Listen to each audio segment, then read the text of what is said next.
Hello मित्रों, स्वागत है आपनु मारा किचन ए कुक मास्टर में। तो मित्रों, आज आप बनावीशुं રીંગણાનો ઓળો एकदम काठियावाड़ी ढाबा स्टाइल।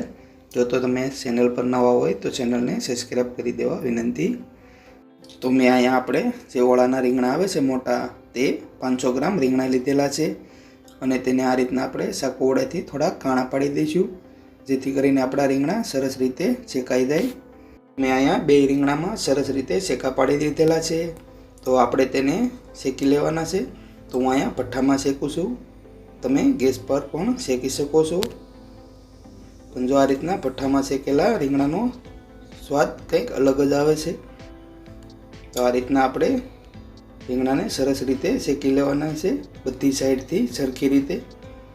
आपणे अहींया રીંગણા 50 થી 60% जेवा शेकाई गया छे। तो आपणे बरोबर रीते शेकी लेवाना छे। तो तमे जोई शको छो कि आपणा રીંગણા हवे सरस रीते शेकाई गया छे। तो आपणे तेने एक प्लेट में लई लईशुं। सरस रीते રીંગણા ठंडा थई जाय त्यारबाद उपरथी तेनी आपणे छाल पाड़ी लेवानी छे। तो आपणा રીંગણા ठंडा थाय त्यां सुधी आपणे बीजी वस्तु जोई लईए। तो जेमां तो तेना माटे मैं अहींया आपणे 3 कળી લીલા લસણની લીધેલી છે, જે આ રીતની આખી છે, અને સાથે 2 तीखा લીલા મરચાં, 1 इंच आदूनो टुकड़ो, 1 मीडियम साइजनु टमेटું અને 2 मीडियम साइजनी લીલી ડુંગળી છે। લીલી ડુંગળીથી ઓળામાં આપણે ખૂબ જ સરસ સ્વાદ આવે છે। તો તમે જોઈ શકો છો કે આપણા રીંગણા સરસ રીતે ઠંડા થઈ ગયા છે અને મેં સાલ પણ પાડી દીધેલી છે। તો આપણે આ રીતના કોઈપણ એક ફોક વડે આ રીતના રીંગણાને આપણે ક્રશ કરી લેવાના છે સરસ રીતે। ને આપણે ઓળામાં એકદમ લીલું લસણ અને લીલી ડુંગળીથી खूब ज सरस स्वाद आवशे। जो तमारे तेमां लीला चणा अने लीली तुवेर उमेरवी होय तो पण तमे उमेरी शको छो, तेनाथी पण खूब ज सारो स्वाद आवशे। तो जो आपणे आ रीतना बंने રીંગણાને सरस रीते क्रश करी लेवाना छे अने त्यारबाद हवे आपणे कढ़ाई लईशुं अने कढ़ाईमां 3 टेबलस्पून जेटલું ऑइल एड करवानुं छे। अने आपणुं तेल गरम थाय त्यारबाद तेमां 1 टीस्पून जेटલું आपणे जीरुं उमेरीशुं अने त्यारबाद आपणे तेमां 2 लाल सूका मरचा एड करवाना छे अने अर्धी टीस्पून जेटली आपणे तेमां हींग उमेरीशुं। अने त्यारबाद आपणे तेमां जे आपणे आदू मरचा अने लसण छे तेने मैं आ रीतनुं एकदम झीणुं समारी लीधेलुं छे, तेने एड करीशुं अने आपणे 15 થી 20 सेकंड सुधी एने तळावा देवानुं छे। आपणे अहींया 15 થી 20 सेकंड जेवुं थई जाय त्यारबाद आपणे तेमां आपणे લીલી ડુંગળી एड करवानी छे। આપણે ઓળામાં ડુંગળીનો સ્વાદ એકદમ સરસ આવે છે અને આપણે ડુંગળીને પણ 1 થી 2 મિનિટ જેવી સતળાવા દેવાની છે।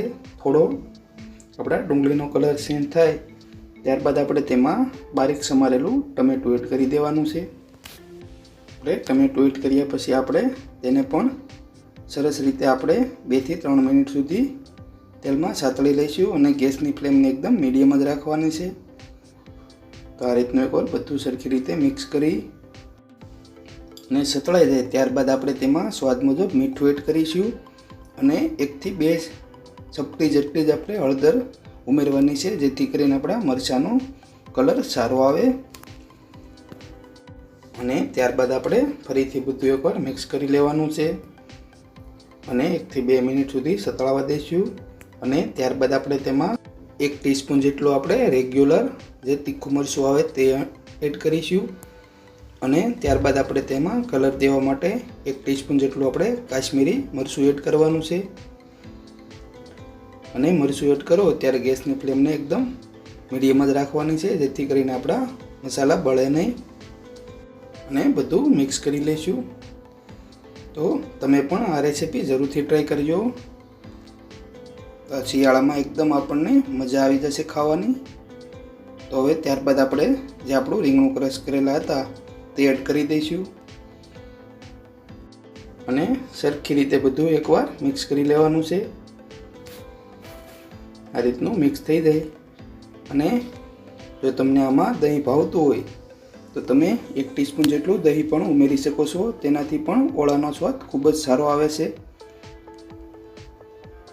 तो આપણે હવે 1 થી 2 મિનિટ સુધી કૂક કરવાનું છે અને ત્યારબાદ આપણે તેમાં ઉપરથી થોડા લીલા ધાણા એડ કરી અને બધું જ મિક્સ કરી લેવાનું છે અને હવે આપણે ગેસની ફ્લેમ બંધ કરી દેવાની છે અને આપણે ધાણા સરખી રીતે મિક્સ કરી લઈશું।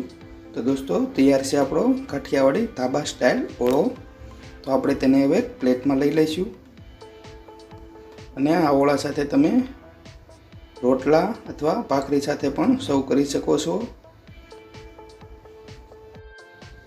તો દોસ્તો કેવી લાગી તમને આજની મારી રેસિપી? જો તમને મારી રેસિપીનો વિડીયો ગમ્યો હોય તો મારી ચેનલને લાઈક કરજો, શેર કરજો અને સબસ્ક્રાઈબ કરવાનું ભૂલતા નહીં।